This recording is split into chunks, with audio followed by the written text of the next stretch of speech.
that to just get you a little more pumped up to talk some hockey? Oh, I'm always pumped up to talk hockey. But anytime you hear the Chelsea Dagger by the Fratellis, you know something's good about to happen. And anytime you hear Scott Powers' voice, you also know a lot of good things are going to happen here. Scott, how you feeling without some Blackhawks in your life? Yeah, it's a nice little break. It's been relaxing. Nice to watch some hockey and not have to write about it as much. And they'll be back on the ice on Sunday, so the break's coming to a close. But it should be a fun few days here as we get into the semis and obviously the gold medal game for the Olympics. It's been a very fun Olympics for some Blackhawks players as well, but a LA King goaltender has stepped up to the plate for the USA Olympic hockey team as well. Jonathan Quick is that goaltender, and he's played lights out for the USA team. What have you seen in Jonathan Quick? Because obviously he had the injury earlier on this season, 16-13 on the season with a 2.18 goals per game average. So what has Jonathan Quick done for the USA team, not only for the team, but what has he shown in you that's shown that he could turn it around in the second half of the season for himself? Yeah, and I think, this is the player they expected him to be when he got the nod to be the starter, that, he has world-class ability, and he's shown that throughout the Olympics. And I think most of the top teams, you look at Canada, who's only given up 2 goals, throughout the Olympics.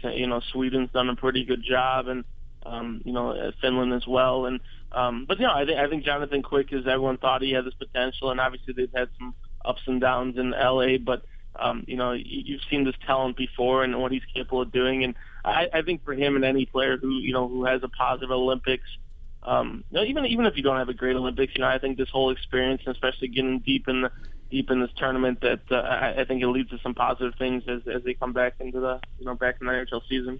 No, absolutely. And you mentioned even if they don't have a positive Olympics, and one team that did not would be the host team, Russia. Obviously, with all that offensive firepower they had with Malkin and Datsuk and Kovalchuk and Ovechkin, it seemed like the Russians were just as favored as the Canadians to win a gold medal. This year, especially since they were the hosts. But they ran into Tuukka Rask in Finland, and they were not up to the task. So do you see Finland as a legitimate gold medal threat? Obviously, with Tuukka Rask in net, you saw him against the Blackhawks in the Stanley Cup Finals last year. Yeah, I think any of the teams left are capable of winning it. I still think Canada may have the best team on paper, but hockey's a strange game, and I think you see that often when you get this deep, that especially in a one-game format, that anyone can win. And the USA has been pretty impressive, and putting up plenty of goals and playing really well. But like I said, it's a strange game, and I think you just saw that in the women's game where the U.S. looked like it had a lead that they could protect, and things changed like that quickly. So I think any four of those teams, really have a shot. I think Sweden's playing well, and like I said, the United States and Canada. I think just that game in itself, the fact that there's that matchup. I know a lot of people would love to have that in the gold medal game, but the fact they can still meet up in the semis, it should be something special. I think that game earlier in the day has potential to be a good one as well. The USA and Canada teams respectively do not both think it's Tuukka time anymore, but I think Finland does. But again, going back to USA and Canada here, I think for Blackhawks fans, it's more about Jonathan Toews versus Patrick Kane. And again, you had an article yesterday that you wrote about Blackhawks Olympic update quarterfinals, talking about Jonathan Toews, and you wrote Jonathan Toews had a secondary assist on Canada's winning goal against Latvia. He finished with 1 assist, 2 shots, 1 goal, a 0 rating, and 15 minutes of ice time. He also won 8 of 12 faceoffs. And Patrick Kane, the U.S., defeated the Czech Republic in a 5-2 win in the quarterfinals. Kane had a secondary assist in the game's first goal. He finished with 1 assist, 2 shots on goal, a +1 rating, and 28 minutes of ice time. So talking about Kane versus Toews, Scott, are you looking towards this matchup in general, or are you looking towards watching the great Jonathan Toews and Patrick Kane face off 1-on-1? Are we going to see any shots for these two guys? It's a weird. Hockey's not really a one-on-one game, so it's hard to kind of play it that way. But if Toews or Keith or Sharp give Kane some kind of bump in the boards, obviously they'll make a little bit of news. But I think a lot of these guys excel in these big settings, and you'd like to see that. It's possible to see that again tomorrow, where Kane's really played in big games, and he's goalless so far in the Olympics. And I know that I'm just reading some articles from over there that he'd obviously like to break out tomorrow. And I think Sharp obviously had that big goal in the last game, and he was a healthy scratch one game. But I think for him being here and having that ability to being asked to be here was a big thing, and then to contribute as he did last game. And Keith and Taves have been here before and know what it takes, and they both contributed the last gold medal. So I think it's fun. The USA Canada. This is what everyone was hoping for, and the fact that you throw some Blackhawks players in and guys that have were there in 2010 and experienced just that game and how exciting that was. You just hope that this game kind of lives up to the hype and has a similar sort of ending for one of the sides, but close game and something that maybe comes down to the wire. Yeah, I'm super excited for this game, and with all the talent on both teams, it's tough to see this being anything but a close game. That is probably going to be decided like it was in 2010 by a late goal by a super talented player for either team. But you mentioned that NHL hockey will resume on Sunday, and looking at the Blackhawks now going forward, obviously Corey Crawford was not selected for the Team USA, so he's had these 2 weeks off. And he started playing quite a bit better heading into the Olympic break. Obviously, in the last 6 games he played here, he did not give up more than 2 goals. What are the keys for not only Crawford but the Blackhawks overall to continue their play and hopefully get a more consistent overall level of play? Yeah, I thought going into the break, they played pretty well, especially on that road trip. Crawford, I think he's been pretty good, consistent since he came back from the injury in early January, and his numbers kind of indicate that. He said he felt like he was playing pretty well before then, but he's the consistency's been there and the numbers have been there, and I think that he's healthy, and maybe he's one of the few guys that maybe even experienced a bit of the Stanley Cup hangover, having that short slumber and having all that work.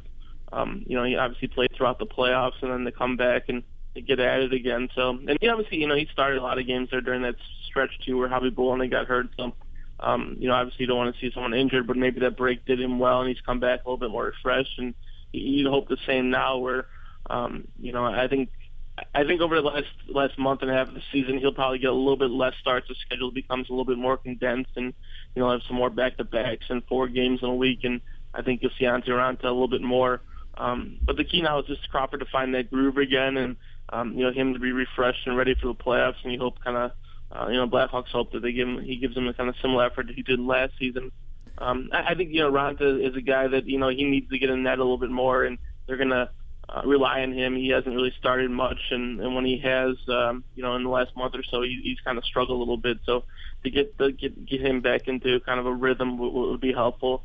I think the second line center is another thing too. They obviously just acquired Peter Regan, part of the trade from the Islanders, and see if he's maybe the guy that fits over Perry and Hanzus, and some guys really just haven't, excelled. And I think they need that line to be more consistent, especially to help King get going. He does a lot by himself, but they have a center there to, get him going and be big. And then I think that third line's key too. That third line's been pretty inconsistent, and if Brian Bickle can find some kind of spark, I think that'd be pretty helpful for the Blackhawks down the stretch. One question to wrap you up here with, Scott. If there's one team to watch for in the Western Conference, is it the Anaheim Ducks or is it the St. Louis Blues, who obviously the Blackhawks have had their struggles with, having 3 games and not winning one of those yet? Yeah, no, I think the Blues for sure. It's certainly how at least the playoffs are set up too.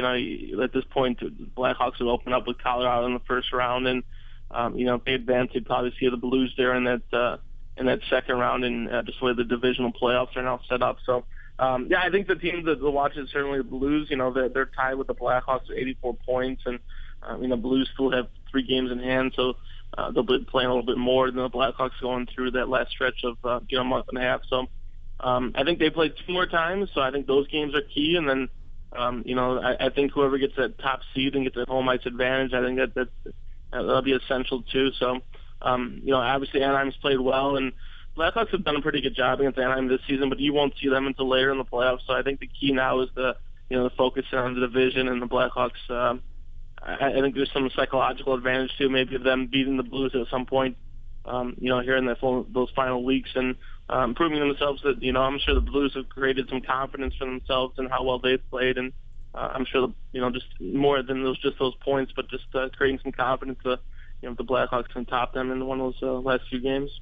Scott, we always enjoy having you on talking Blackhawks, and now this time talking USA Hockey. And we hope the USA team can knock off Canada. We know that you always don't try to side with the Blackhawks, but we know you're siding with USA tomorrow.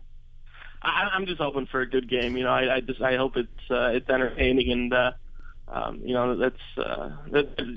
just sit there and be able to watch some hockey and be able to relax, and a tight game would be fun. We appreciate you coming on again here, and again, let's hope that it is a competitive game, and let's hope for a good one. Thank you very much again, Scott. I appreciate it. Thanks, guys. Take care. All right, that's Scott Powers of ESPNChicago.com joining us here talking Blackhawks and USA Hockey.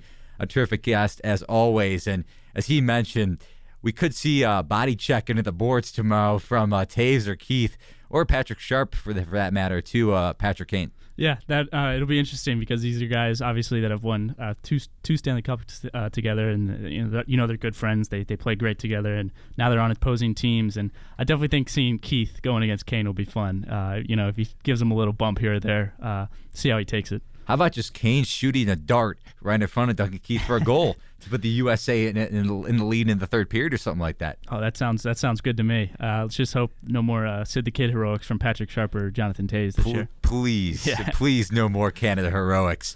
And again, we're going to continue talking some USA hockey later, but let's dive into some NBA trade deadline information. And we have some updated stuff from Tom Bostwick himself. He just sent me some stuff from Bleacher Report. On a text directly from Bleacher Report. So Bleacher Report giving Tom some nice information. We're going to talk to you guys about the trade that just happened as well as the trades from earlier in the day next here on the lineup on Radio DePaul, Chicago's College Connection.